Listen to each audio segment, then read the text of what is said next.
ভালো বেতন ও অনুকূল পরিবেশের কারণে অনেকেই মালয়েশিয়ায় কাজে যেতে চান। এই সুযোগের অপব্যবহার করে বাজারটি খোলার আগেই কর্মীদের সঙ্গে প্রতারণা করছে একটি চক্র। সম্প্রতি বাজারটি খোলা নিয়ে প্রবাসী কল্যাণ মন্ত্রীর একটি বক্তব্যের পর এমন অপতৎপরতা বেড়েছে। দালালরা তো লোক নিতেছে, মানে কই যে মালয়েশিয়া ভিসা খুলে এইসব কথা কয়ে কয়ে লোকের বিভ্রান্ত করতেছে। টাকা নিয়ে ভাই টাকা মাইরা দিতে আছে, ঠিক আছে, হুদে পলা দিতে আছে, হুদা মেডিকেল ভুয়া মেডিকেল করাইতেছে অনেকে। প্রতারণা খুব হচ্ছে। আজ সচিবালয়ে প্রবাসী কল্যাণ মন্ত্রী মাছরাঙ্গা টেলিভিশনকে জানান, শ্রমবাজারটি এখনও চালু হয়নি, চলছে কর্মী পাঠানো প্রক্রিয়া চূড়ান্ত করার কাজ। আমরা যে প্রক্রিয়ায় যাব সেই প্রক্রিয়াটা পরিষ্কার করে জনসম্মুখে জানানো হবে। এর আগে কোনো ধরনের কোনো এজেন্সির সঙ্গে বা কোনো দালাল চক্রের সঙ্গে যেন কেউ লেনদেন না করে। প্রক্রিয়া কি চূড়ান্ত হয়েছে? হওয়ার পথে।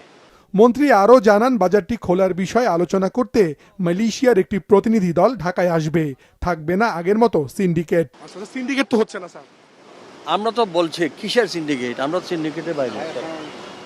অভিবাসনের সঙ্গে সংশ্লিষ্টরা বলছেন, বাজারটিতে যেতে কর্মীদের খরচ কমানোর পাশাপাশি কাজ পাওয়া নিশ্চিতে ভিসা বাণিজ্য বন্ধের উপর জোর দেয়া জরুরি। বাংলাদেশ হাই কমিশনের অ্যাটাস্টেশন ছাড়া কোনো ভিসা কিন্তু বাংলাদেশে আসতে পারবে না।